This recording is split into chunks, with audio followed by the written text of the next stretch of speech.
Ilara's back ached, her feet screamed, and her heart hammered a frantic rhythm against her ribs. She was only 32, but working 3 straight shifts at Restaurant Bellagio in Florence felt like being 90. Her deep mahogany skin, usually glowing, was now tight with exhaustion, and the tight coils of her box braids felt heavy on her head. Her simple, faded olive green dress, the only thing she felt comfortable in, was starting to stick to her back in the warm, tense air of the expensive restaurant. She wasn't serving just anyone tonight. She was on the elite floor, the one only used for people who spent more on appetizers than Ilara made in a year. The room smelled of polished wood, white lilies, and money, a heavy, suffocating smell that reminded her exactly where she belonged and where she didn't. Ilara was a clever woman, sharp with numbers and quick with languages, but here, she was just the help. She needed the tips to pay for her aging grandfather's medicine back in the States. He was the reason she endured this kind of stress. Her main focus was Table 7, tucked away in the deepest corner. It was an island of silent, powerful men, led by a man everyone in the building called by only one name, Alessandro. Alessandro Vitriani was a presence that stole the air right out of the room. He was a man in his late 30s, and everything about him whispered of control. His skin was smooth, flawless olive, and his dark hair was perfectly combed back, not a single strand out of place. But it was his eyes that truly terrified people, a pale, piercing silver gray that seemed to look right through you and find your weakest point. He wore a charcoal gray suit that didn't just fit him, it looked like it had been molded around his power. A single, heavy platinum ring caught the dim light as he occasionally shifted his hand. He didn't shout or wave for attention, he simply existed, and the world adjusted around him. Ilara knew the whispered warnings. This man wasn't just wealthy, he was the head of a massive, untouchable organization. He handled problems that regular police forces couldn't even touch, and his influence spread like ivy across Italy and beyond. He was feared because his power wasn't loud, it was icy and absolute. To anger him was to invite a silence that would swallow your life whole. Her current task was moving a large, heavy bottle of expensive, deep red Tuscan wine from the serving table to his VIP table. The floor was slippery from a previous cleaning mistake. Ilara knew she should have asked for help, but the head waiter, Marco, had only glared at her. She took a deep breath, trying to slow her heart. Just 3 more steps, Ilara. Just 3 more steps. As she reached the edge of the table, a junior waiter, flustered and rushing, came flying around the corner, his head down. There was no time to think, no time to cry out. A solid impact. The heavy wine bottle flew from Ilara's damp, sweaty grasp. Time seemed to slow down. She watched, horrified, as the dark, thick crimson liquid arched through the air in a terrifying slow-motion arc. It didn't just land on the table. It splashed directly onto the shoulder and pristine white silk shirt of Alessandro Vitriani. The silence that followed was so deep it felt like the entire world had stopped breathing. The light-hearted chatter from the neighboring tables evaporated instantly. The tinkle of cutlery stopped. Everyone in the restaurant, from the chefs in the back to the customers in the front, was suddenly focused on Table 7. Ilara froze, the air knocked out of her lungs. The sight of the deep red stain blossoming across the Don's flawless gray suit was like watching a life sentence being signed. Her mind didn't form words, it just screamed. Alessandro didn't jump. He didn't even flinch. He remained perfectly still, a sculpture of terrifying composure. Slowly, deliberately, he placed the small silver fork he'd been holding down on his plate. The faint clink sounded like a gunshot in the oppressive quiet. Then, his silver-gray eyes lifted and locked onto Ilara's face. I am so sorry, sir," Ilara stammered, her voice a thin, reedy squeak of terror. Hot tears instantly welled up in her deep brown eyes, mixing with the sweat on her cheek. "It was an accident. I didn't see him." She couldn't finish the sentence. The sheer, overwhelming cold radiating from Alessandro was paralyzing. His silence was louder than any scream. His 3 associates, who looked like walking granite statues, all shifted simultaneously, their hands moving subtly, creating an atmosphere of immediate, crushing danger. Alessandro slowly dipped a stark white napkin into his water glass. He didn't look at the stain on his shoulder. He kept his eyes fixed on Ilara, holding her hostage in his terrifying gaze. He dabbed the water, a gesture so calm and careful it only made the tension worse. Finally, he spoke. His voice was not a roar of fury, but a low, smooth baritone, so quiet that Elara had to lean in to hear him. It was a voice used to being obeyed, not questioned. "The apologies are irrelevant, Miss Jenkins," he said, using her last name, meaning he had already known who she was, which sent a fresh wave of panic through her. "The value of this suit is quantifiable. The stain on my evening is less so." He leaned back, crossing one leg over the other. The movement drew the fabric tight over the dark stain, emphasizing her terrible mistake. "Tell me, Miss Jenkins, how much do you make in a month here?" Elara swallowed hard, tasting pure fear. "About €1,000, sir, with tips." "And your family situation?" he pressed, his expression unchanging. "You send money back to the States for a relative, yes? Medical needs?" Elara could only nod, tears now openly streaming down her face.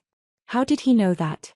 In that moment, she realized this man wasn't just a powerful customer, he was a machine that knew everything about his environment. "So, to replace this suit, which is 5 times your monthly wage, and to account for the inconvenience of being soaked in cheap red wine, how should I handle your error?" He spoke the word cheap with such disdain, Elara felt her face burn hotter than the summer sun. Elara closed her eyes, preparing for the worst. She imagined being fired, blacklisted, maybe even physically harmed. She thought of her grandfather's face. I can work for free, sir. For a year. To pay it back. Please, just don't call the manager." She was pleading for her job, for her lifeline. Alessandro watched her cry for another long, agonizing moment. Then, a ghost of a smirk, barely perceptible, touched the corner of his stern mouth. It was not a kind expression, but one of immense, chilling calculation. "Work for free," he repeated, tilting his head. "That is the standard punishment for incompetence, Elara. You have committed a far more serious offense than mere incompetence. You have committed an offense against my peace." He sighed, a dramatic gesture that drew all eyes back to him. The waiter who had bumped her was sweating so profusely he looked like he'd just stepped out of a sauna, ready to faint. "I had a very important meeting tonight," Alessandro continued, his voice dropping slightly. "A deal worth millions. Your wine incident has ruined the mood, broken the momentum, and thus, damaged the integrity of the arrangement." Elara thought her heart might actually stop. Millions. Her €1,000 mistake had just cost him millions? She was done for. Her whole life was about to collapse. But then, the final, terrifying twist. Alessandro leaned forward, resting his elbows on the linen-covered table, his silver-grey eyes boring into hers. "I need a replacement for that lost business momentum, Miss Jenkins," he said, his voice now almost a purr. "I do not need a waitress. I need a personal assistant who can speak flawless English, is sharp with numbers, and is desperate enough to do whatever she is told, without question. Someone who has nothing to lose." He snapped his fingers once. One of the granite men immediately placed a small, silver-rimmed document on the table in front of Elara. "Your life-altering punishment is this: you no longer work here. You are now working for me," he stated, the words final and absolute. "Your debt to me, for the suit, the wine, and the damaged business, is €2 million. We will call it in advance on the contract. Your payment will be your complete and total service, around the clock, until I decide the debt is settled, or until you fail me. You will fly with us tonight. You will sign this now, Elara, or I will ensure you never work in this country, or any other, again. And I will ensure your grandfather's medicine is the least of your concerns." Elara stared at the contract. €2 million. It was an impossible number, a mountain of debt that could never be repaid. But the alternative, her grandfather, the blacklist, the unknown horrors, was far worse. She didn't know how to read the fine print, her vision was too blurred by tears and fear. She only knew she had no choice. She took the pen offered by the associate, a heavy, cold gold pen, and signed her name, her hand shaking so badly that the ink bled on the expensive paper. With one clumsy accident, Elara Jenkins, the timid waitress, had gone from pouring wine to serving a ruthless don, her freedom suddenly locked away by an impossible price, her life changed forever. The silence of the restaurant felt less like quiet and more like a heavy, velvet shroud dropping over her new destiny. She had spilled wine, and in return, she had been sold. And that's where we pause for a moment, friends. This is just the beginning of Ilara's incredible journey. Before we dive into Chapter 2, do me a favor, hit that subscribe button and let me know in the comments what city you're tuning in from. Your support helps us share these powerful stories with the whole world. Now, let's get back to Ilara. The heavy gold pen felt cold and foreign in Ilara's shaking hand, a strange, terrible weight that had just signed away her entire life. She was still sitting in the lavish, silent corner of the Italian restaurant, the deep red wine stain on the Don's grey suit mocking her. Her mahogany skin felt clammy with sweat, and she wished her thick box braids could somehow hide her burning face. The expensive document sitting in front of her wasn't a contract, it was a cage. Alessandro Vitriani watched her with those chilling, silver-grey eyes, showing no impatience, only icy certainty. He finally rose from the table, a tall shadow of power. "Pack her things," he said simply to the granite-like men surrounding him. The words weren't a request, they were an immediate, unchangeable command. One of the associates, a big man named Giorgio with a perpetually hard face, nodded. "The flight is ready, Don. Headed to New York." Ilara finally found her voice, a desperate whisper. "New York? But, my things are at the apartment. And my grandfather's medication schedule." Alessandro stopped, turning slowly. He looked down at her, and the intensity in his gaze made her feel small enough to crush. "You misunderstand the nature of this arrangement, Ilara," he said, the familiarity of her first name feeling like a slap. "You do not have a schedule anymore. You have my schedule. Your things are already being collected and will be delivered to our location. As for your grandfather," he paused, letting the fear build, "his medical needs will be taken care of.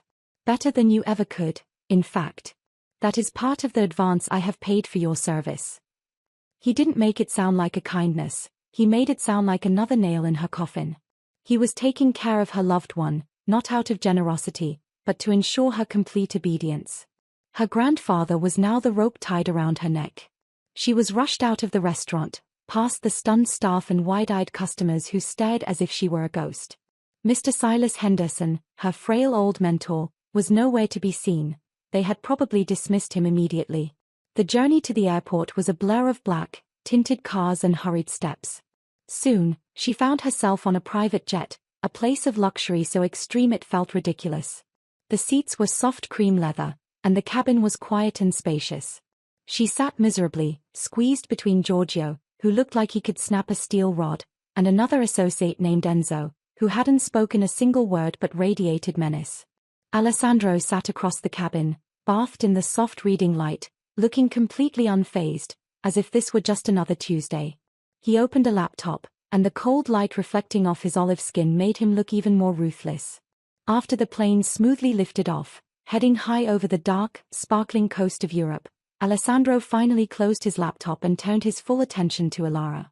"We need to be clear about the terms of your punishment, Ilara," he began, his voice calm and deliberate, like a predator studying its prey. "For the next 30 days, or until I deem your debt of €2 million settled, you belong to me. You are my personal assistant. You are not a worker, you are a solution to a problem you created." Ilara gripped her hands together, her knuckles white.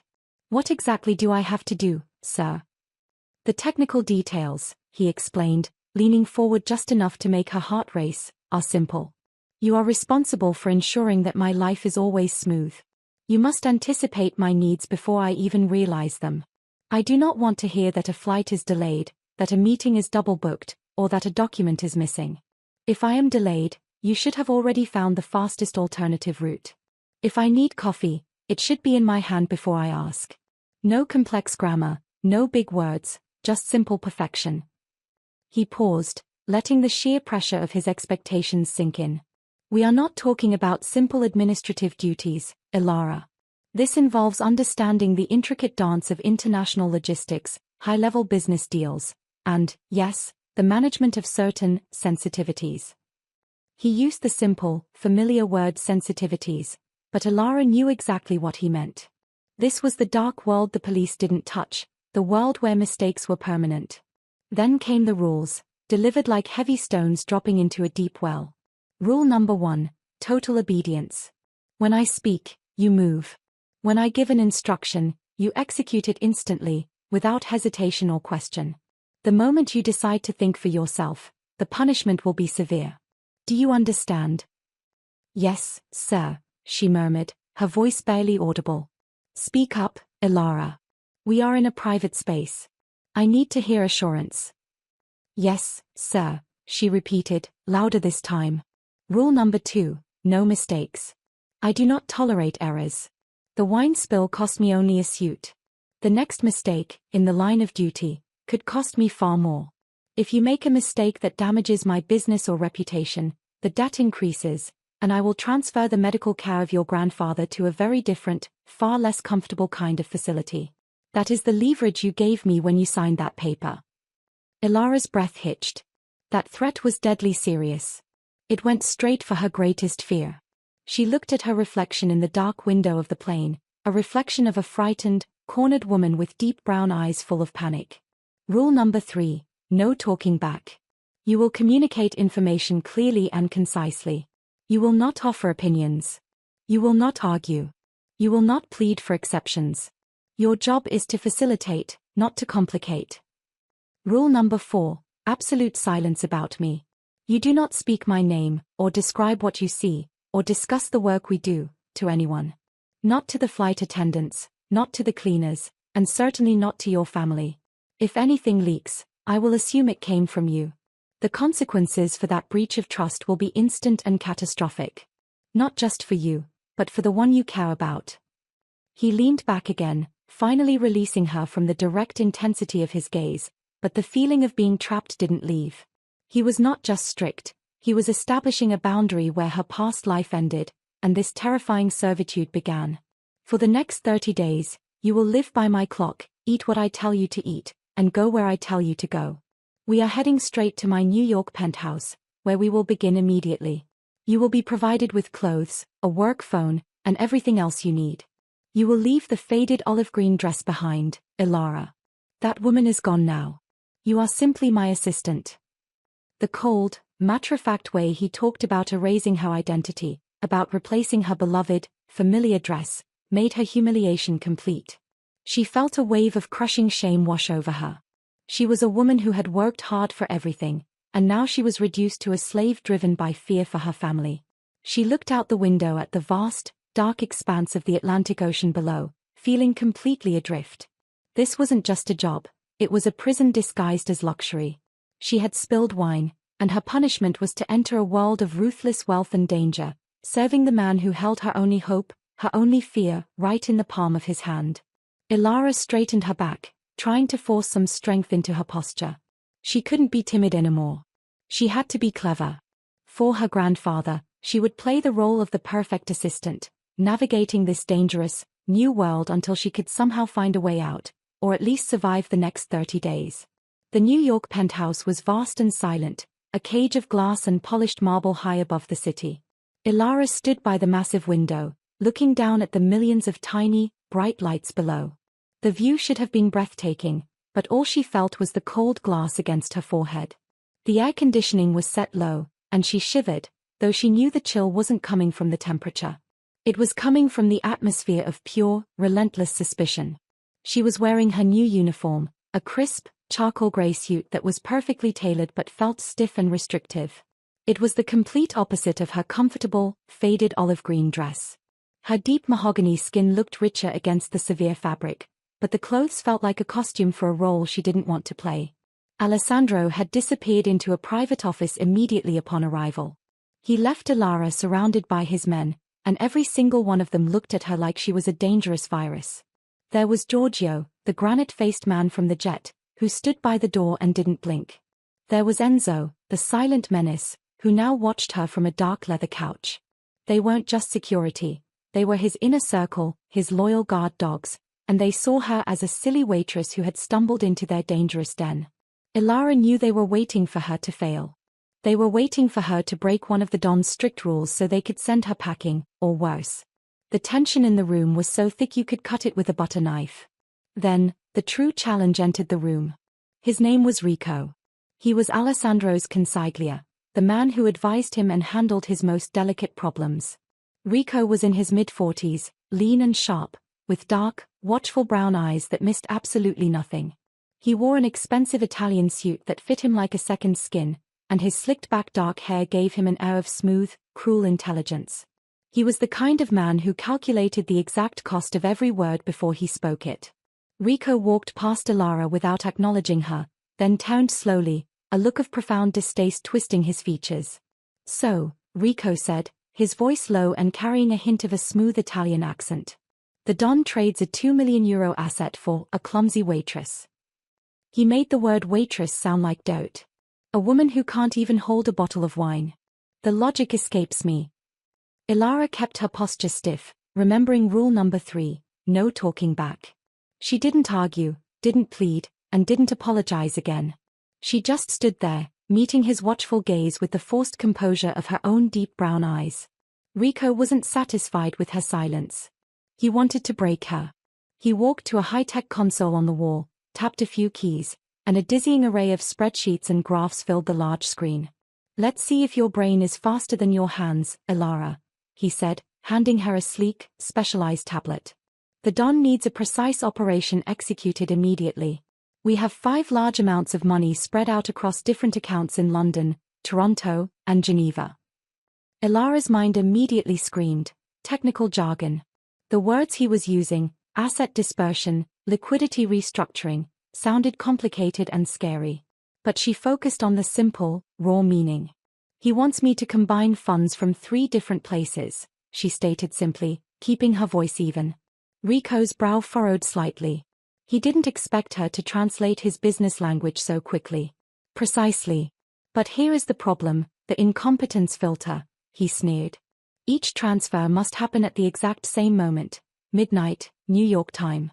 However, due to the different time zones and complex local banking laws, the transfer instructions have to be sent at varying times, some in the dead of night, some during their rush hour. Calculate the exact sequence of instructions, down to the second, for all 5 banks so they all hit the central account at 12 a.m. estimated." It was a nightmare of time zone math, currency exchange calculations, and dealing with the confusing rules of different countries. It was designed to make her fail immediately. Ilara took a deep breath. This was her element, not serving plates, but solving puzzles. Back home, she used to manage the complex invoices for a small construction company, coordinating deliveries across state lines, handling permits, and dealing with different city requirements. This was just a bigger, more dangerous version of that. She didn't panic. She started working backward. First, she scribbled the basic time differences on the notepad function of the tablet. London was 5 hours ahead. Geneva was 6 hours ahead. Toronto was the same. New York midnight, 12 a.m., is 5 a.m. in London. New York midnight, 12 a.m., is 6 a.m. in Geneva. She then quickly scanned the data Rico provided, ignoring the banking jargon and looking only for the simple facts. Bank X requires 3 hours processing time. Bank Y requires 4 hours. She realized the trick. The easiest banks to move money through had to have their instructions sent last, while the slower banks, like the ones in Geneva, needed the instructions sent earlier to ensure they didn't miss the midnight deadline. It wasn't about sending them all at the same moment, it was about making sure they landed at the same moment. For the next 20 minutes, the only sound in the penthouse was the soft tap-tap-tap of Ilara's fingers on the screen. She was completely absorbed, her brow furrowed in concentration. The fear was still there, but it was pushed back by the familiar satisfaction of problem-solving. Rico watched her, leaning against the door frame, his dark brown eyes narrowed, expecting to see her break down. Giorgio and Enzo maintained their stone-faced vigil. Finally, Ilara finished. She checked her work 3 times, confirming the timing. "I have the sequence," she announced, holding up the tablet. Rico took it, his expression skeptical. He glanced down, and his eyes widened just slightly, a tiny, flickering admission of surprise. She had not only solved it, but she had used the optimal sequence, minimizing the time the money spent in transit and exposed. "This is correct," he admitted grudgingly, but the praise was bitter. He looked instantly angrier than if she had failed. Her success meant she was staying. "It seems the Don was correct. You have a knack for following simple instructions." Ilara knew that his failure to crush her had only elevated her danger. She had passed the test, but now she was a recognized threat to his own position. As Rico stalked off to deliver the sequence to Alessandro, Ilara realized the hidden, deadly nature of her new job. It wasn't the hours, or the strict rules, or even the difficult paperwork that was the real danger. It was the people. Every minute she spent near Alessandro was a minute she was surrounded by people like Rico, people who saw her as an obstacle, an outsider, a weak link to be ruthlessly exposed and removed. She wasn't just fighting her €2 million debt, she was fighting a daily battle for survival against men who would happily sabotage her and throw her to the wolves to secure their own place in the Don's tight circle. Ilara knew that the price of silence was her servitude, but the price of proximity was constant, potentially fatal danger. She had to be more than clever, she had to be invisible and untouchable at the same time. The New York penthouse was vast, but it felt smaller every day to Ilara. She moved through the hallways like a ghost, her soft-soled shoes making no sound on the polished floors, her new charcoal gray suit feeling heavier than ever. She had survived the first few days by being flawless, navigating complex business logistics and keeping Alessandro's intricate world running smoothly. She was exhausted, but the fear of letting her grandfather down kept her going. It was during a quiet moment, while organizing Alessandro's mail, a mountain of heavy documents, international contracts, and envelopes sealed with official stamps, that the strange things started. She was in the Don's massive, intimidating office. The room was all dark wood and deep shadows, the kind of place where immense power was wielded in absolute silence. Ilara had just finished sorting the day's papers when she spotted it. Tucked innocently beneath a stack of glossy European magazines was a simple, folded piece of thick, cream-colored paper. It was not addressed to Alessandro, and it certainly wasn't addressed to her. Cautiously, Ilara unfolded the paper. Written on it, in neat, hurried handwriting, were 3 short, chilling words: "Leave him now." Ilara's heart gave a violent lurch in her chest. Her deep brown eyes scanned the note, then darted nervously toward the door, checking for Giorgio or Enzo. Who would put this here? She was locked in this apartment, guarded by ruthless men, and watched constantly. How had an outsider's warning gotten onto the Don's desk? Her first instinct was to throw it away, to forget she ever saw it, following rule number 4, absolute silence about me, but the threat against her family, the image of her frail grandfather, held her back. This note confirmed what she already knew. She wasn't just dealing with a cold-hearted boss, she was dealing with deadly danger. She crumpled the paper in her hand, the expensive suit feeling suddenly too hot. She didn't know if this was a test by Alessandro's inner circle, maybe Rico trying to catch her discussing private matters, or a genuine warning from someone who knew what horrors lay ahead. The next warning came 24 hours later. Ilara had been in a small, windowless data room, working on a complex financial report that used simple language to talk about moving huge sums of money. She had stepped out for a quick glass of water, locking the room behind her. When she came back, the room was exactly as she had left it. But lying right on top of her own personal tablet, the one Alessandro had given her, was a tiny, folded slip of paper. This time, the message was more cryptic, and written in pencil: "The silence is the price, but the truth is the killer." Ilara quickly snatched it up, her mind racing. The message used the word silence, the very thing Alessandro had demanded of her. This wasn't a random threat, this was someone who knew her situation, knew the rules she was forced to follow. She ran her hand over her mid-back box braids, trying to calm herself. The logical part of her brain, the one that used to solve complex time zone equations, was screaming for answers. Who was targeting her? Option 1, Alessandro's people. It could be Rico, still trying to prove she was a liability. He might be trying to scare her into making a mistake, or talking to someone, so he could expose her disobedience. Option 2, an outside enemy. Alessandro had rivals all over the world. Maybe one of them was using her, the new, disposable assistant, to get to him, hoping she would become a liability or a weakness. Option 3, someone from the past. A former assistant? A former enemy who had been forced into the same terrifying debt? Someone who had gotten out, or hadn't been so lucky. The more she thought about it, the more the suspense tightened around her like a physical chain. The note about the truth being the killer made the second option the most terrifying. She wasn't just working for a very wealthy, very strict man, she was working for a target, and she was now standing right next to the bullseye. That evening, Ilara was instructed to prepare for an urgent trip to Toronto, Canada. Alessandro was dealing with an issue related to a large real estate development there. As she searched his coat pockets to ensure he had the correct set of keys and identification, she found something else. In the deepest inner pocket of his coat, a pocket she knew he rarely used, was a tiny, gold-plated key. It was an ordinary key, but tucked beneath it was the third note. This one wasn't handwritten. It was a single, printed line, clean and cold. The bridge is the break. Don't cross it. This message made no sense. What bridge? The reference to a bridge felt like a warning about their upcoming journey. Their jet was heading to Toronto. Was there a specific deal, or person, or location there that this mysterious person was warning her about? Ilara quickly put the note back exactly where she found it. She realized she couldn't simply destroy the warnings. If they were a setup by Rico, destroying them would prove she was hiding something. If they were a real warning, destroying them might cost her her life. She looked around the quiet, opulent penthouse, the massive space suddenly feeling like a small, pressure cooker environment. She had thought the danger of being close to the Don was dealing with difficult logistics and his icy temper. She realized now that the hidden dangers were far worse.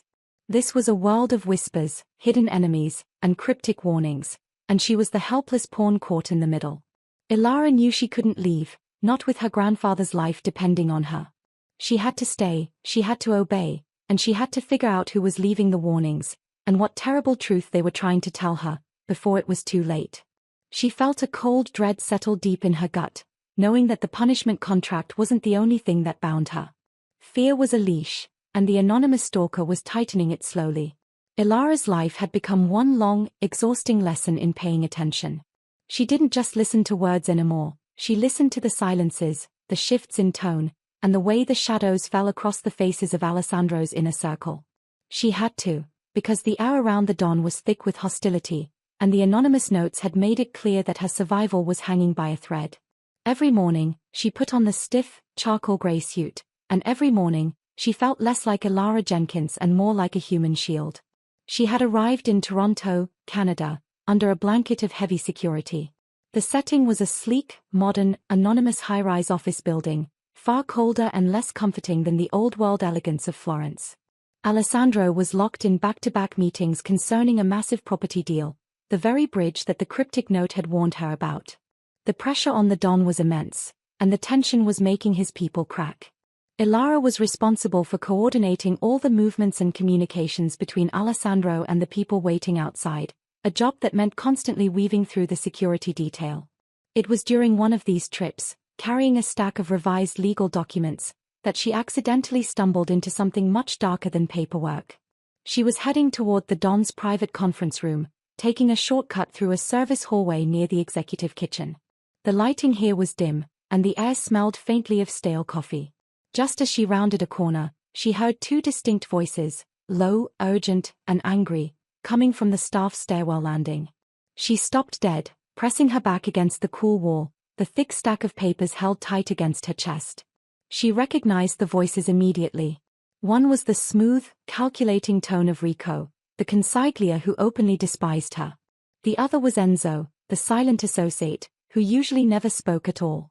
"The time is now, Enzo," Rico's voice hissed, sounding tight with nervous excitement. "He is distracted by this bridge real estate mess. He thinks his control is absolute. He thinks that clumsy little Waitress is his greatest threat, when I have been here, the trusted one, for 10 years. Ilara's deep brown eyes widened in horror. Her heart started to pound so loudly she thought it might give them away. They were talking about Alessandro. Enzo's voice was a low, gravelly sound, the first time Ilara had ever heard him speak. "It is too risky, Rico. Giorgio is too loyal. The others are watching. Loyalty is cheap, Enzo. Fear is permanent," Rico shot back, his voice dropping lower. "I have the proof. The Toronto authorities are already close to exposing his weakness. I just need to tip the scale. Alessandro's control over the accounts is becoming sloppy. The moment he looks vulnerable, the others, the rivals, will pounce. And when they pounce, who will they look to for leadership? The man who was already running things." Rico paused, and Ilara could almost picture his cruel, confident smile. "I need you to ensure that the document, the one Ilara organized, gets delayed. Just long enough for the deadline to pass. That financial failure will be the sign of weakness the others need. It won't be a full coup, Enzo. It will be a graceful removal of the boss, a simple shift in power. Ilara felt the blood drain from her face, leaving her deep mahogany skin feeling cold. A simple shift in power. That meant a betrayal that would cost Alessandro everything, maybe even his life. And they were planning to use her work, the flawless logistical plan she had calculated to move the money perfectly, as the key point of failure. The irony was a bitter taste in her mouth. She had to ensure his business succeeded to save her grandfather, but his most trusted man was planning to ensure it failed. She pressed herself further into the shadows, waiting for them to leave. When the footsteps finally faded, Ilara crept out, her mind spinning. The reality hit her with crushing force. Rico wasn't just planning a simple office backstabbing, he was coordinating a full-scale political overthrow within this dangerous organization. She had to tell someone. The Don was in a meeting, unreachable. She had to stop the sabotage. Ilara found Giorgio standing guard by the main elevator bank. He was a towering man, usually silent, with a stone-like face and eyes that only seemed to focus on threats. He was the one Rico feared, the epitome of raw, unquestioning loyalty. Ilara walked up to him, trying to keep her voice steady. "Giorgio, I need to speak to the Don immediately. It's an urgent, life-and-death security matter." Giorgio didn't even turn his head fully. He glanced at her with cold disinterest. "The Don is in a closed meeting, Ilara. Wait your turn." "No, you don't understand," she pleaded, her voice rising slightly. She lowered it instantly, remembering the rules. "It's Rico. And Enzo. They are planning to sabotage the Toronto deal. They are using the document transfer to make Alessandro look weak. It's a coup, they want to take over." She kept the language simple, avoiding terms like consiglia or liquidity restructuring, just sticking to the words sabotage and takeover. Giorgio finally turned his head, and his look of intense scrutiny was instantly humiliating. His face remained completely blank, devoid of any reaction to the deadly accusation. "Rico is the Don's most trusted advisor," Giorgio said slowly, his voice rough and dismissive. "He has managed this family for over a decade. And you, Ilara, are a waitress who spilled wine on the boss a week ago. You signed a punishment contract, and now you think you can walk in here and accuse a man of Rico's standing of betrayal?" He laughed, a short, dry, unpleasant sound. "The only person making a mistake right now, Ilara, is you. You are overstepping your boundaries. You are creating drama where there is only work. Do not speak of this again. Do not disrupt the Don's focus with fanciful stories." He turned back to the elevator, his immense, broad back silently telling her the conversation was over. Ilara stood there, heartbroken and terrified. No one believed her. To Giorgio, she was nothing but a frightened, clumsy girl seeking attention. Her position as an outsider, her debt, and her humiliating entry into this world instantly made her testimony worthless against a man as entrenched as Rico. The cold truth settled in, she was caught. She was trapped between the Don's terrifying rules and Rico's imminent betrayal. If she kept silent, Rico would succeed, Alessandro would fall, and the organization would collapse, taking her grandfather's medical care with it. If she kept pushing, Giorgio would report her for breaking rule number 3, no talking back, and Alessandro would punish her himself. Ilara knew she couldn't simply run or walk away. She was bound by a price of €2 million and a threat to her family. Her only path to survival was to secretly protect the very man who had enslaved her. She had to outsmart Rico, the seasoned traitor, without ever letting Alessandro know she was doing it. The game had just changed from administration to high-stakes survival. Ilara's mind was a frantic knot of secrets. She had the heavy knowledge of Rico's betrayal locked inside her, but telling anyone meant her ruin, and saying nothing meant the Don's ruin. She had spent the last day trying to silently counter Rico's sabotage, checking every document and every wire transfer detail, her deep brown eyes scanning the reports with desperate focus. She hadn't slept. Her fatigue was showing even through the mask of her perfect charcoal gray suit. They were still in the Toronto offices, a place Ilara now saw not as a modern building, but as a silent battlefield. The silence was shattered early that morning, not by an argument, but by a chilling, guttural roar of pure rage from Alessandro's private chambers. It was a sound Ilara hadn't heard before, a raw, emotional fury that was far more terrifying than his usual icy control. Giorgio, the loyal guard, burst out of the Don's office, his granite face distorted by shock and anger. He didn't even look at Ilara as he passed, but his words hung in the air like smoke. The lion's eye is gone. It's been stolen.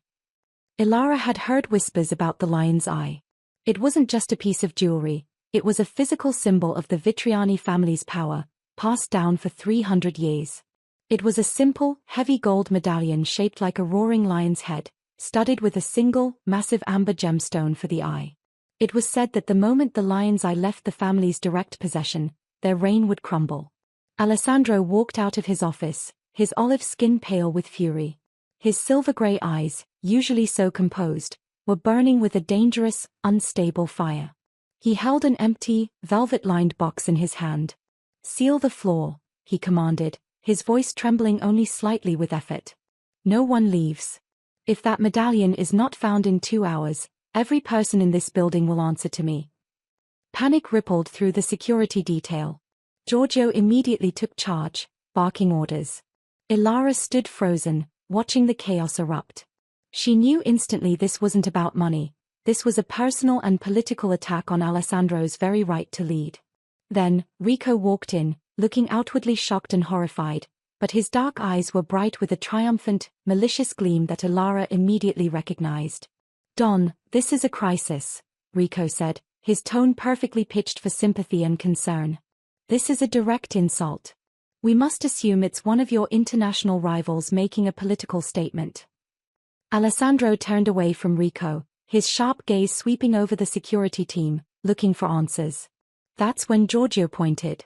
"Sir, the security logs show something," Giorgio said, his voice grim. "It's impossible, but the system recorded the only entry into the secure vault hallway between the hours of 3 a.m. and 5 a.m. Alessandro walked over to the surveillance screen being set up by Enzo. Ilara, rooted to the spot, watched the digital video play. It was grainy, dark, and shaky, but clear enough to make out the shape. The video showed a figure wearing a dark suit and carrying a large, open-top tray moving quickly down the hallway toward the vault. The camera angle was perfect, catching the person's face clearly for a split second as they turned. And that face was Ilara's. The woman on the screen had deep mahogany skin, a stiff suit, and the distinctive coil of box braids. She looked straight at the camera before entering the vault room, and then emerged moments later, walking away with the large tray that was now clearly holding the heavy gold lion's eye. The entire office fell silent again, but this silence was far more terrifying than the one after the wine incident. This silence was focused entirely on Ilara. "Ilara," Alessandro said, his voice dangerously low, turning to face her fully. He didn't scream or accuse. He simply stated a fact, his silver-grey eyes pinning her in place. "The lion's eye was in your care. You were the last person near the vault's schedule log. And now, the footage shows you taking it." Ilara's blood ran cold. She finally understood the scope of Rico's betrayal. The betrayal wasn't just about the real estate deal, it was about destroying her, his rival, and crippling Alessandro's reputation in one move. "Sir, I swear, that is not me." Ilara rushed forward, her voice desperate. "I was asleep. I never went near the vault. That footage is fake. It's been edited, I know it has." "Easy, Ilara," Rico interjected smoothly, stepping closer to Alessandro. "The pressure is getting to her. Denial is standard. The evidence is on the screen, Don. She is a low-level worker with a massive €2 million debt. She was desperate. She saw an easy opportunity. A desperate waitress risks her life to steal a mythical family heirloom she couldn't fence if she tried." Alessandro countered, but not to Ilara. He was speaking to Rico, his silver eyes narrowed in thought. "A simple statement of debt and desperation," Rico insisted, his confidence wavering slightly. Ilara seized the small window of doubt. "Think about it, Don. I just spent days coordinating millions of euros perfectly to save your real estate deal. Why would I risk everything, my grandfather's life, for one piece of gold I can't even sell? Why would I steal something that guarantees my instant death?" She didn't mention Rico. She didn't have to. She used pure logic, challenging the simplicity of the frame. Alessandro walked toward the screen and put his hand on the bezel, staring at the grainy image of the framed Ilara. "It is too neat," he muttered, mostly to himself. "The timing is too perfect. The camera angle is too accommodating." He turned back to his men. His silver-gray eyes swept past Rico, past Giorgio, and landed on Enzo. He looked at every face, his expression now less furious and more analytical. The Don was famous for his paranoid suspicion, and the overly clean framing of Ilara had triggered his deepest instincts. A simple, clumsy waitress stealing his most symbolic asset was too easy to believe. It felt like a distraction, a setup. "Ilara is under arrest," Alessandro declared, the command cutting through the tension. Ilara gasped, feeling the handcuffs click around her wrists. She wanted to scream, but she knew that would seal her fate. "Wait," Alessandro continued, stopping Giorgio, who was moving to drag her away. "She will be detained, but not in a facility.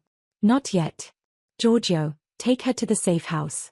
Rico, I want a deep audit of every single asset transfer you have handled in the last 48 hours. I need to know if this crisis is meant to distract me from something far more serious. Enzo, stay here and re-examine the system logs for tampering. I want to see the original, unedited footage." Ilara, guarded by a now very suspicious Giorgio, was led away, her hands bound. The charcoal suit felt like a uniform of shame. She knew she was moments away from ruin, but she had achieved one small victory. She had planted the seed of doubt in the Don's mind. Alessandro was furious, yes, but more importantly, he was suspicious, and his suspicion was now aimed inward, toward his own empire, exactly where Rico's betrayal was hiding. The game of survival was getting darker and more complicated, and Ilara's fate now depended entirely on Alessandro's slow-burning realization that the enemy wasn't the waitress he bought, but the advisor he trusted. Ilara was not in a jail cell, but she wasn't free either. She was held in a secure, lavish apartment on a different floor of the Toronto high-rise, a gilded cage. Giorgio, the massive, loyal guard, watched her every movement, but the handcuffs were gone. She still wore the charcoal gray suit, which felt like a uniform of accusation. The lion's eye theft had shaken the whole operation, and Ilara knew that the slightest hesitation in Alessandro's doubt would mean the end of her life, and by extension, the end of her grandfather's safety. She was waiting for the final verdict when Giorgio suddenly appeared, holding a small, velvet box. His stone face looked even more confused than usual. "The Don requires you to change," Giorgio stated, his voice flat. "And put this on." The box contained a dress, a beautiful, flowing crimson gown that seemed designed to steal every bit of light in the room, and resting on the satin cushion was a ring. It wasn't just a ring, it was a diamond the size of a pigeon's egg, set in heavy, blinding platinum. It screamed of impossible wealth. Ilara stared at the guard, her deep brown eyes wide with disbelief. "Change into a formal gown? Giorgio, I've been framed for stealing a 300-year-old artifact. We should be planning my escape, not attending a party." Giorgio shrugged his massive shoulders. "The Don's orders are not for discussion. They are for compliance. You have 5 minutes. The council is waiting." The council. That meant the heads of Alessandro's entire international operation, the most dangerous, powerful men and women who governed his empire. They were there to discuss the theft and decide who was to blame, and the prime suspect was Ilara. Heart-pounding, she changed quickly. The crimson gown felt wrong against her skin, too bright, too public, but it fit perfectly. She quickly arranged the thick coils of her box braids, feeling exposed and vulnerable. She slipped the gigantic, dazzling ring onto her finger. It felt like a stone, heavy and cold. When she walked into the large, paneled conference room, the air was electric. All eyes snapped to her. The room was filled with serious, powerful people, all dressed in formal, dark attire. And standing at the head of the table, tall and commanding in his perfectly tailored suit, was Alessandro.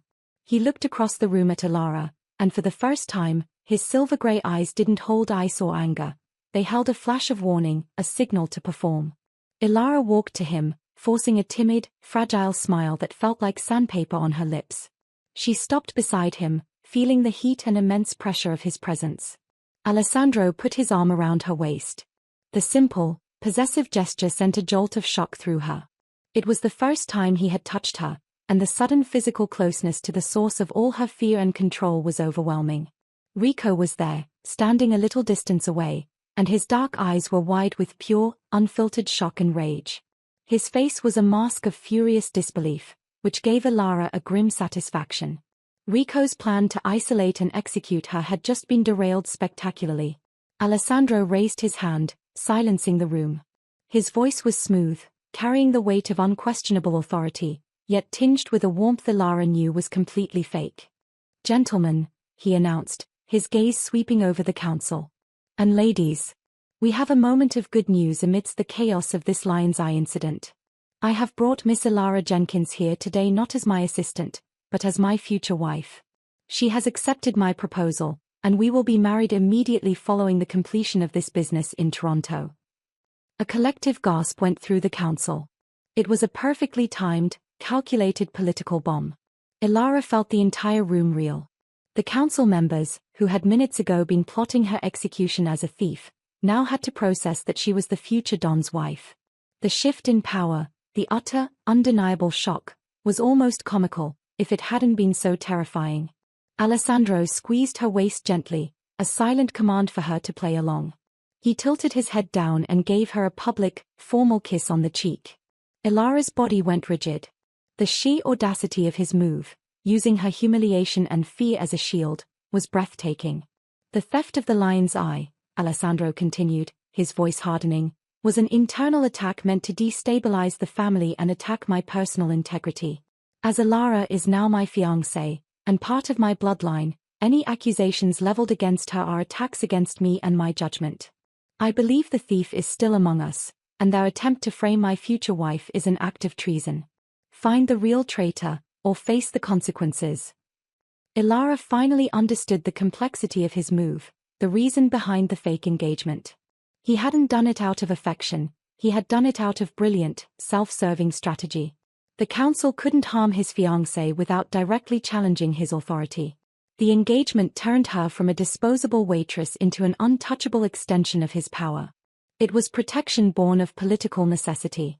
That night, back in the penthouse, Alessandro had her sign yet another document, a detailed, ironclad non-disclosure agreement stating that the engagement was a political performance, a lie to protect the organization, and that she was never to disclose the truth.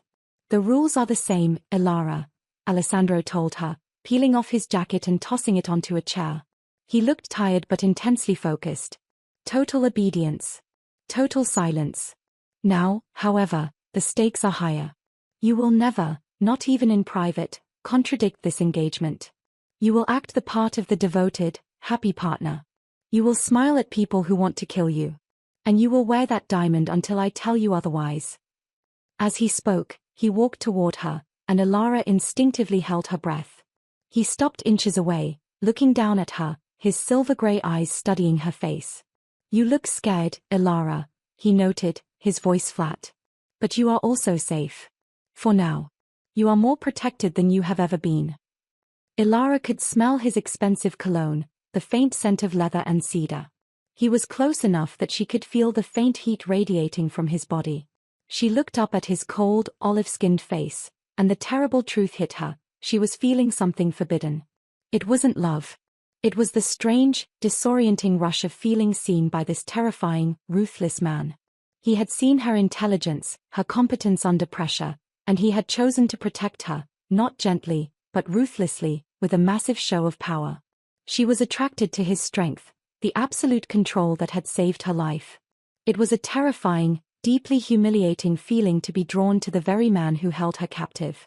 She was pretending to be his wife, forced into a dazzling crimson dress and a $2 million lie, but beneath the performance, a genuine, complicated, and utterly forbidden current was starting to flow between the captive and the captor.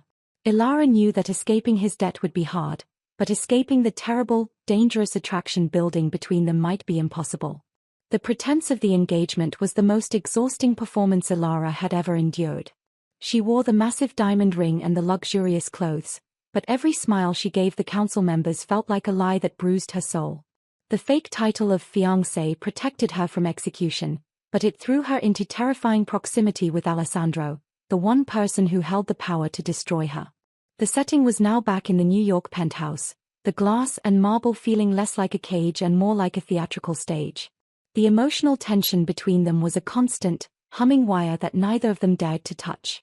Ilara was still waiting for Alessandro to discover the truth about Rico's betrayal, the sabotage she had worked so hard to secretly prevent, but the Don was consumed by the public fallout of the lion's eye theft. One evening, after a brutal, silent dinner where they sat miles apart at the huge dining table, Alessandro retreated to his study. Ilara followed, as was required of his dedicated assistant fiancé, carrying a tray of untouched coffee and a glass of expensive whiskey. She found him not working, but standing by the window, staring out at the city lights, the exhaustion of the week finally etched onto his usually flawless olive skin. He had shed his suit jacket, and his white shirt was slightly undone at the neck, revealing a simple silver chain, a small, human detail she had never noticed before. "The council is satisfied, for now," he said, not turning around.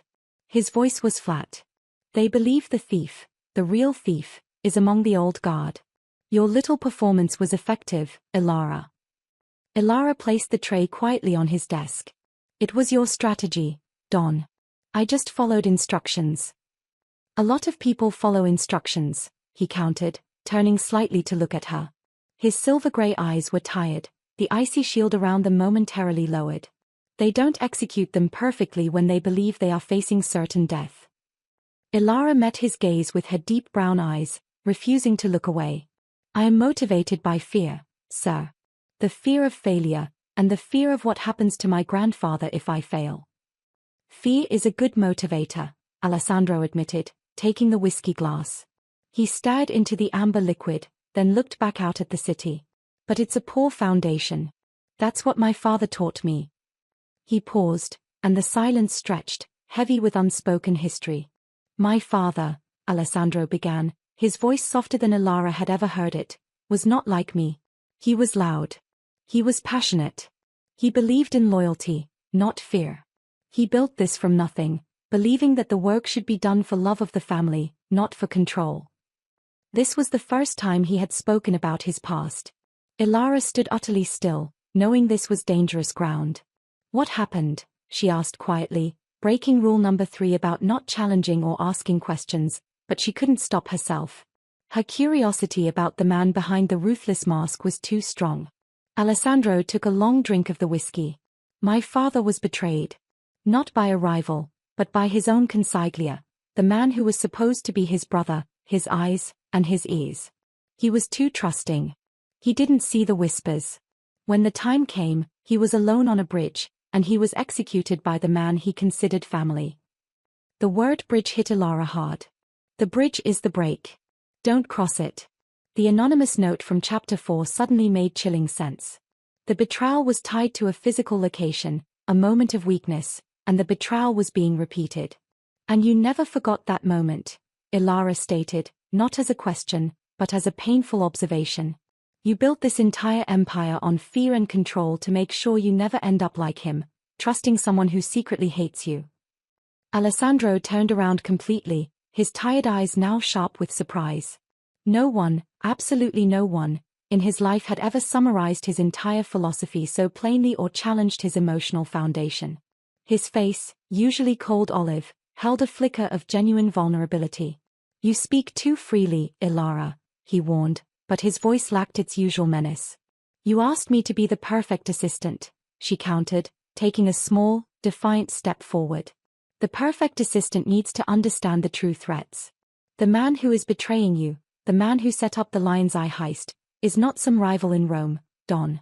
He is the man who looks exactly like the man who betrayed your father. The man you trusted most." She held his gaze, her heart hammering wildly. She was laying out the deepest secret, knowing this gamble could cost her everything. "The fear you have created has blinded you to the danger right under your nose. I was framed because Rico knows I'm the only one who sees it. And you are too busy looking at the external enemies to realize the Lion's Eye was an inside job, a warning that the story is repeating itself." Alessandro didn't respond with rage. He simply stared at her, absorbing the impossible truth she had just spoken. The icy control around him began to visibly crack.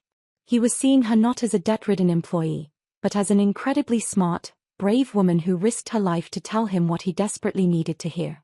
"You knew this," he finally whispered, his voice hoarse. And you said nothing to Giorgio.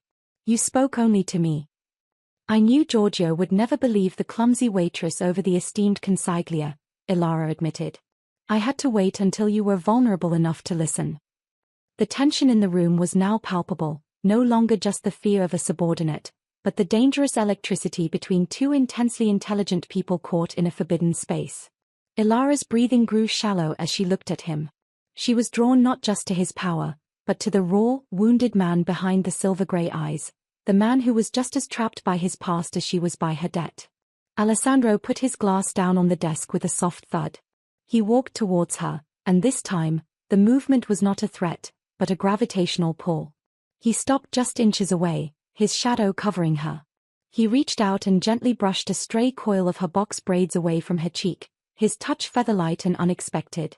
You challenge my control, Ilara, he murmured, his breath warm against her ear.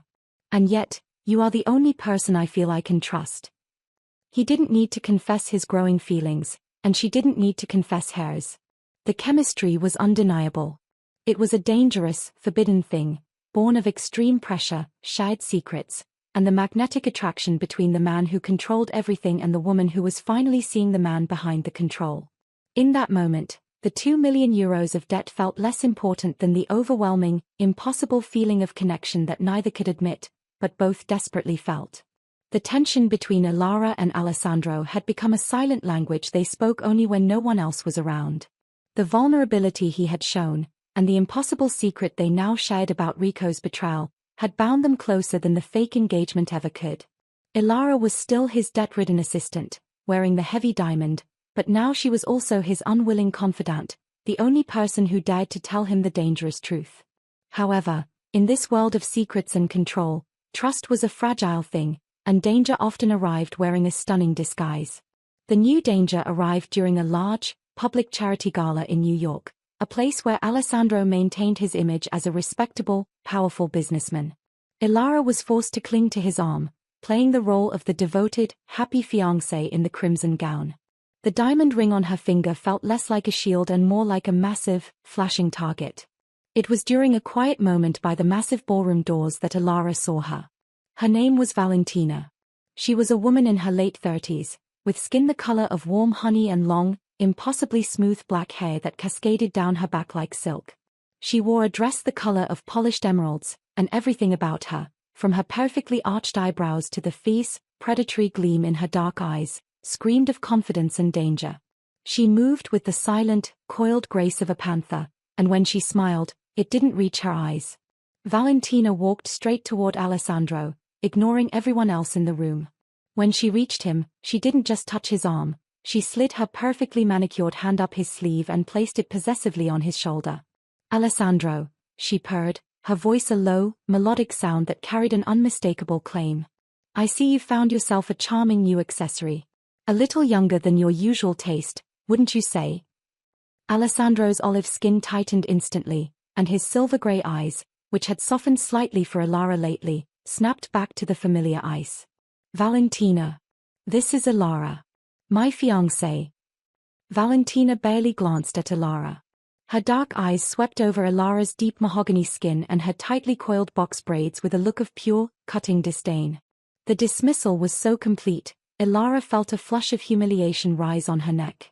Fiancé, Valentina repeated, the word dripping with venomous amusement. Oh, Alessandro. You always did have a taste for the exotic when you were bored. But you know that little games get tiresome quickly, don't you, my love? She addressed Alessandro, but her eyes were fixed on Ilara, measuring her, assessing the threat she posed. Ilara knew immediately who Valentina was. This wasn't just a scorned ex-lover, this was a woman of equal status and dangerous connection to Alessandro's dark world. She was polished, powerful, and utterly convinced that Ilara was a temporary distraction, a simple girl who had taken the place that rightfully belonged to her. I'm afraid I'm not an accessory, Valentina, Ilara interjected quietly, forcing herself to keep her voice calm and level. I'm his partner. In business, and in everything else.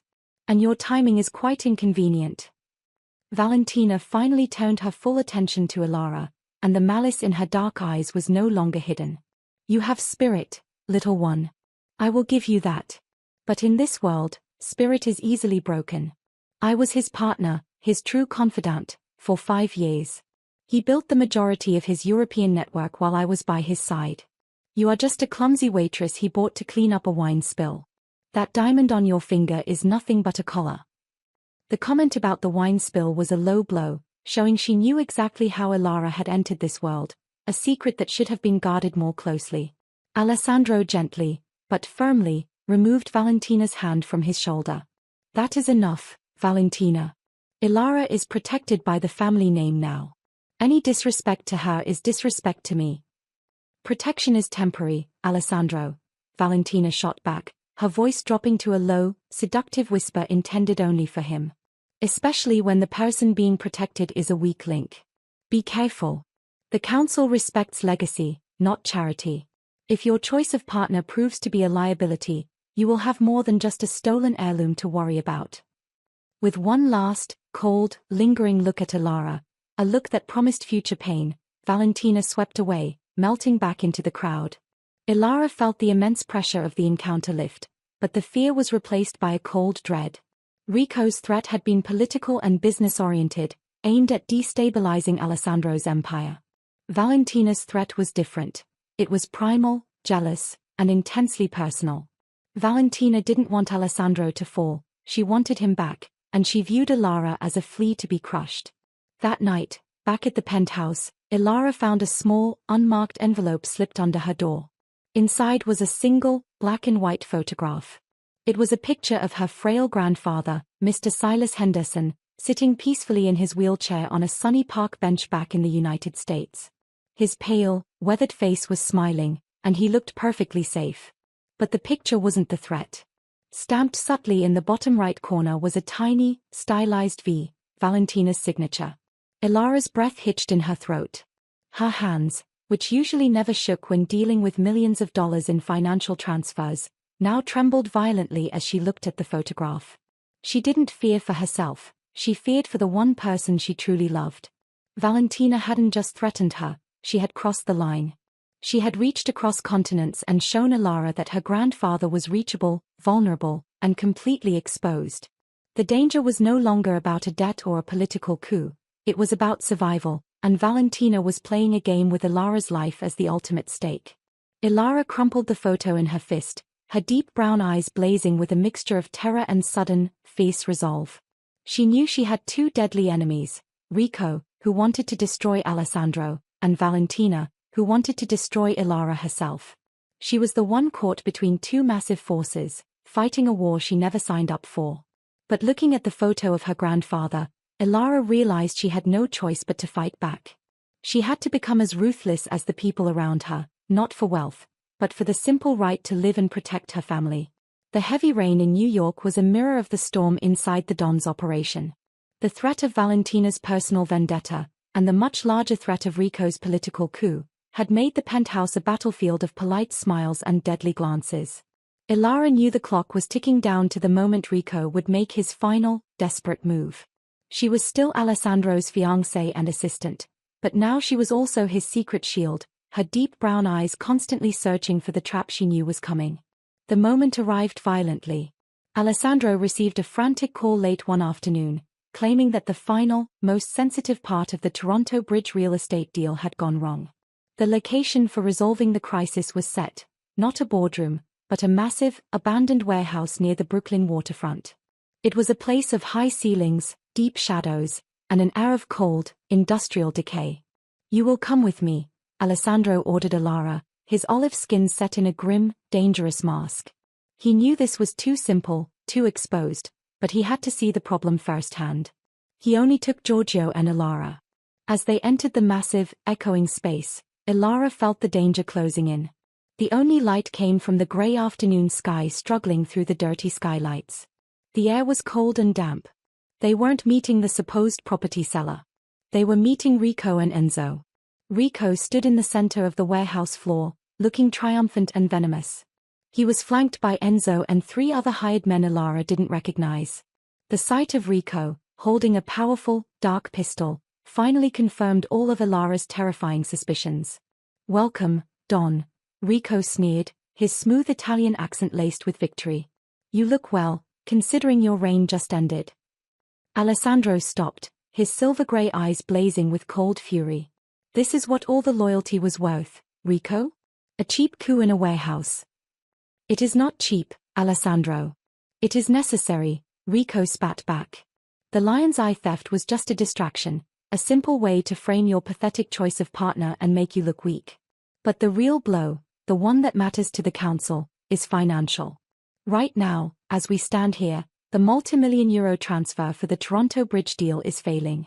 The funds are stuck, exposed, and the deadline has passed. You have lost the assets, and you have lost face. The council will view this failure as a sign that you are too distracted by her to lead. He gestured dismissively toward Ilara. A simple failure of logistics. Your new assistant, the clumsy waitress, should have caught it. Ilara's heart hammered against her ribs, but she didn't flinch. This was the moment she had been preparing for, the reason she had stayed silent and endured the humiliation. You're wrong, Rico, Ilara said, her voice cutting through the tense air, strong and surprisingly steady. She stepped out from behind Alessandro, the crimson gown and massive diamond ring suddenly irrelevant. Her deep brown eyes held Rico's dark, hateful stare. You only saw the first transfer instruction I filed, Ilara explained simply, keeping the language easy. The one you plan to delay and expose. But because you are so focused on getting rid of Alessandro, you missed rule number 2 of my own personal system, always have a backup. Rico stared at her, genuinely confused. When I realized you had tampered with the initial bank routing, I didn't correct it, Ilara continued. I let it fail, just as you planned. But 3 minutes before that failure, I activated the emergency alternate transfer, a secret, secondary routing I filed through a completely different Canadian bank network. I rerouted the entire sum. The money didn't get stuck, Rico. It arrived at its final destination exactly 10 seconds ago. The deal is complete. Alessandro hasn't lost anything. You have. The shock that washed over Rico's face was total, wiping away his sneer and leaving him looking utterly defeated. Enzo and the other men looked around nervously. Ilara's intelligence had just ruined years of plotting in one single, unexpected move. You! Rico shrieked, his face twisting into a mask of pure, murderous hatred. You ruined everything, you filthy little thief. The financial coup had failed, and now Rico resorted to brute force. He raised the pistol, aiming not at Alessandro, but straight at Ilara's chest. I will take your life before he takes mine. Rico screamed. Alessandro reacted with impossible speed. With a roar of genuine protective fury, he spun Ilara behind him, shoving her hard toward the nearest support column. The sudden, violent movement wasn't about control, it was about saving her life. Boom! The gunshot echoed deafeningly in the massive warehouse. Ilara squeezed her eyes shut, hitting the concrete. But Alessandro was still standing, protected by Giorgio, who had instantly thrown himself forward, taking the bullet in his shoulder. Giorgio, move! Alessandro roared, pulling a concealed pistol from his waistline. The confrontation instantly turned into a chaotic, terrifying battle. Rico and his men opened fire, and Alessandro returned it, his movements fast and precise. Ilara knew she couldn't just hide. She looked around desperately, remembering the lessons she learned when organizing all the building logistics. Her eyes fixed on a massive, heavy support winch running along the ceiling. As Alessandro and Giorgio provided cover, Ilara darted out, running low and fast, ignoring the whistling bullets. She reached a service panel on the wall and yanked it open, her mind racing. She didn't look for wires, she looked for the main power switch for the building's loading equipment. She found it, a thick, red lever, and pulled it down with all her strength. The warehouse was instantly plunged into absolute, pitch-black darkness. Panic erupted among Rico's hired thugs. The sudden darkness, combined with the echoing sounds of the battle, threw them into complete confusion. Now, Giorgio. Alessandro's voice cut through the dark, calm and commanding. In the ensuing chaos, Ilara heard the sounds of quick, decisive action. The fight was short and brutal. When the emergency backup lights finally flickered on, casting a weak, yellow glow over the scene, Rico and his men were all on the floor, disarmed and defeated. Giorgio was breathing heavily, clutching his bleeding shoulder, but alive. Alessandro walked over to Ilara, his pistol still smoking. He shoved the gun back into its holster and immediately checked her, his silver-gray eyes scanning her body for any wound. "Are you hurt, Ilara?" he demanded, his voice rough with spent adrenaline and deep concern. Ilara shook her head, tears of relief and fear blurring her vision. She looked at his face, seeing the raw emotion, the gratitude, the protectiveness, and the undeniable trust. "The bridge," Ilara whispered, pointing to the support column she had hidden behind. "The warning in your coat. Rico was the traitor all along." "He was," Alessandro confirmed, his hand reaching out and gently touching her cheek, brushing away a tear. "But you, Ilara, you were the solution. You saved my life, and you saved my empire with a backup plan and a quick mind." He looked at the defeated Rico, who was now being secured by Giorgio. The loyalty of his guard had been tested and proven true, but the betrayal of his consigliere had been exposed by the intelligence of his captive. In that terrifying moment of near-death, Ilara and Alessandro stood together, their partnership sealed not by a fake engagement or a debt contract, but by shared danger and the profound realization that they truly needed each other. Ilara had risked everything, stepping out of the shadows to become the key to his survival. The chemistry, once forbidden, now felt like a desperate, undeniable truth. The aftermath of the Mafia war in the Brooklyn warehouse was a controlled, grim silence. Rico was secured, his coup crushed not by guns, but by Ilara's superior intellect. Giorgio, though wounded, was stable, his loyalty proven. Alessandro was alive, his position within the organization violently reaffirmed, and he owed his life to the woman he had enslaved. They returned to the New York penthouse, which now felt less like a stage and more like a sanctuary. Alessandro had sent everyone away, leaving only Ilara and himself in the massive, quiet space. The air was heavy with unspoken words, fear, and the undeniable residue of the emotional explosion between them. Alessandro sat behind his desk, not moving, not speaking, his silver-gray eyes fixed on an old, leather-bound journal.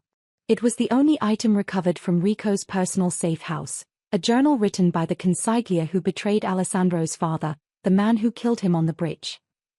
"I needed proof," Alessandro finally said, his voice a low, gravelly whisper. "I knew Rico was repeating the past, but I needed to know the full history. The betrayal of my father was always shrouded in secrecy, always blamed on a phantom partner." He gently pushed the aged journal across the dark wood desk toward Ilara. "The phantom partner was not Italian. He was American. The money man who orchestrated the final movement of funds, the one who left my father exposed for execution." Ilara approached the desk slowly, her heart pounding a frantic, warning rhythm. She was exhausted, wearing a simple borrowed t-shirt and sweatpants, her elaborate crimson gown and diamond ring discarded. She looked down at the faded, spidery handwriting in the journal. She stopped at a page marked with a thin, brittle bookmark. The text was in Italian, but her proficiency, honed from her years in Florence, allowed her to read it clearly. It detailed the final movements of the money, the precise moment of betrayal, and the identity of the accomplice.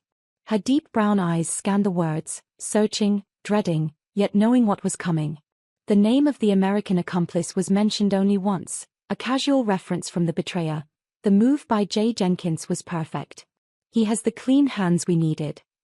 Ilara swayed, grabbing the edge of the desk for support. Her mind instantly went to her family. Her grandfather was Silas Henderson. Her mother's maiden name was Ilara Jenkins. And then, the crushing, final piece of the puzzle, her absent, never spoken of father. She had always known his last name was Jenkins. Her father, James Jenkins, was the American financial accomplice who had betrayed Alessandro's father. The wine incident in Florence, the clumsy spill that started her entire nightmare, was not an accident of chance. It was a cosmic convergence of fate and generational vendetta. She hadn't accidentally spilled wine on a ruthless mafia don. She, the daughter of the man who betrayed his father, had spilled the symbolic color of blood on the sun. "James Jenkins," Alessandro said, his voice hard, confirming the name Ilara couldn't bring herself to speak. He looked up, his silver-gray eyes, usually so cold, now filled with a devastating blend of pain, fury, and confusion. "The man who destroyed my family, the man who gave my father's throat to the knife of my father's consigliere." Ilara could barely breathe. The weight of her family's dark secret pressed down on her, crushing her own innocence. Her father was not just absent, he was a ghost of betrayal, responsible for the original trauma that shaped the man standing before her, the man she was falling in love with. I didn't know, Ilara whispered, the words catching in her throat, thick with unshed tears.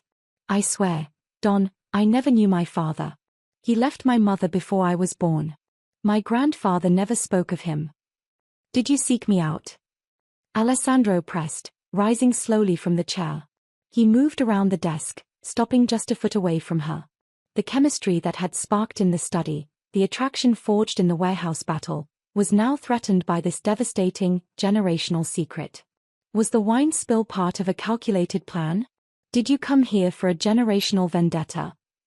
No, Ilara pleaded, shaking her head vehemently, the denial desperate and absolute. The wine was an accident. The job was for my grandfather's medicine. I was just Ilara, the waitress. I was nothing until you made me this, she gestured wildly at herself. The coincidence, the irony, it's horrific. But I am not my father, Don. I saved your life today. I risked everything to protect you from the man who was repeating my father's mistake. She looked up at him, her deep brown eyes begging for understanding. I am the daughter of your enemy, but I am the woman who refused to let you be betrayed. The choice now lay with Alessandro. He was faced with the ultimate test of loyalty and trust. He had spent his entire life based on fear and control, because of what James Jenkins had done. Now, the daughter of that traitor had shattered his philosophy by proving loyalty and courage when his closest advisor had failed. Alessandro studied her face, the deep mahogany skin, the exhaustion, the raw honesty in her eyes.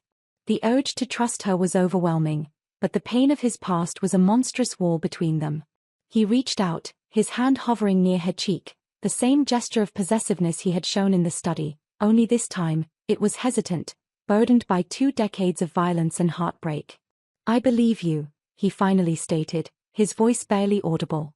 But believing you means I have to betray the foundation of my entire life, the absolute need for control. It means I have to trust Jenkins. The trust and betrayal had reached their climax. Ilara was cleared of being a thief or a spy, but she was revealed to be a link to his deepest trauma. The punishment contract and the fake engagement were suddenly meaningless. Their connection was now terrifyingly real, rooted in a devastating cycle of family secrets that only they could break. Ilara's life had been changed forever, not by the wine incident itself, but by the horrific, cosmic truth of why the wine had to be spilled. The New York penthouse was silent, save for the faint, distant sirens of the city below. The atmosphere was charged, not with the lingering fear of the Mafia war, but with the raw, emotional fallout of the revealed family secret. The torn punishment contract lay discarded. The massive engagement diamond lay on the polished wood of Alessandro's desk next to the damning, century-old journal detailing the betrayal by James Jenkins. Ilara was back in her original, humble olive green dress, the simple fabric a stark contrast to the opulence surrounding her. She stood before Alessandro, no longer his assistant or fiancée, but the daughter of his family's greatest enemy. She had nothing left to hide, and her deep brown eyes met his silver-gray gaze with weary, determined honesty.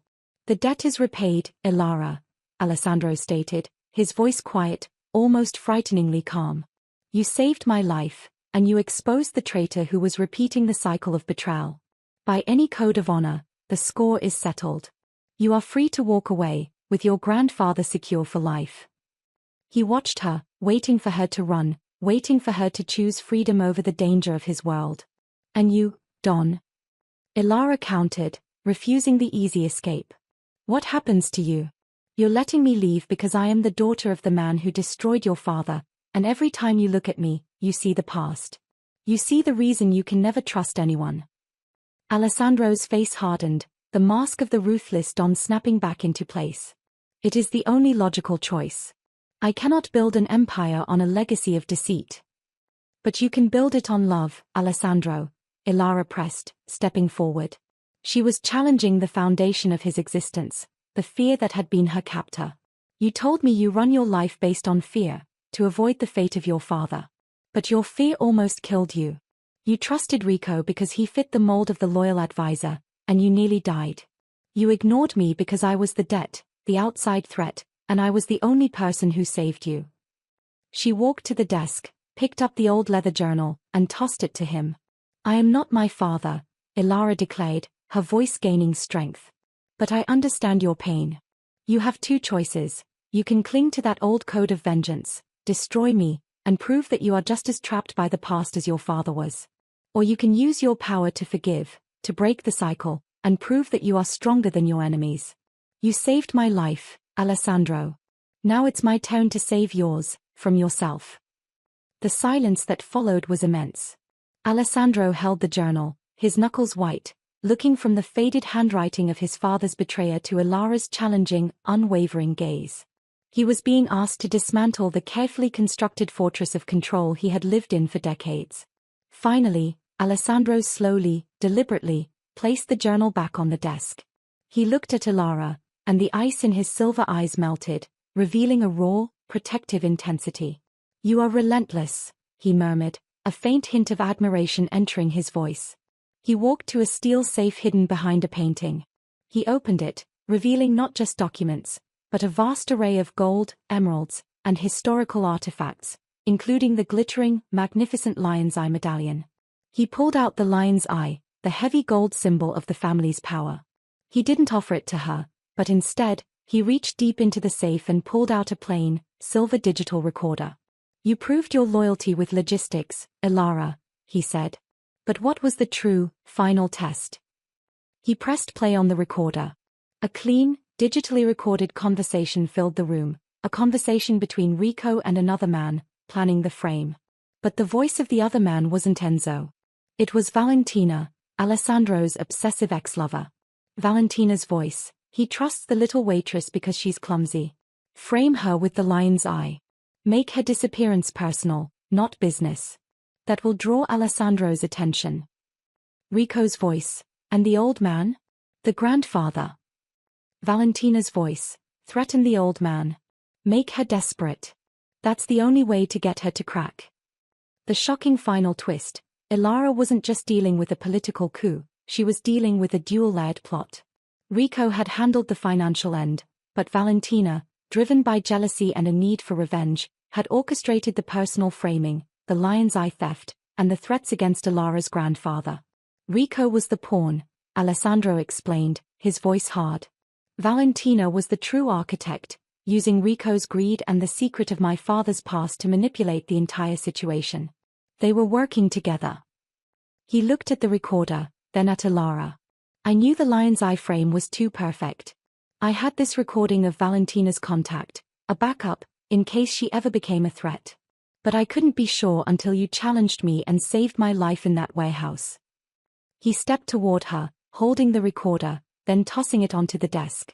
He closed the distance between them, his hands reaching for her face, his thumbs gently brushing her cheekbones. "My revenge is handled. My empire is safe," Alessandro declared, his silver eyes dark and intense. "The debt is paid. The cycles of revenge end now." He didn't need the grand gesture of the diamond or the title of fiancé.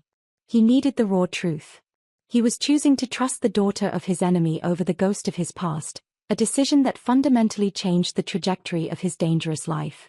"You came into my life as a mistake, Ilara," he murmured, his voice thick with a new kind of possessiveness. "And you have become the one thing I cannot live without. The risk you pose is greater than any rival, but the reward is worth the price." He kissed her, a deep, passionate claiming that wasn't a punishment, but a surrender. As the kiss broke, Ilara looked up at him, no longer seeing the ruthless Don, but the complicated, powerful man she had helped free from his own trauma. The danger was not gone, it was simply closer now. "The council will not accept me easily," Ilara warned, accepting her new role with steely resolve. "And Valentina is still out there, waiting for her moment."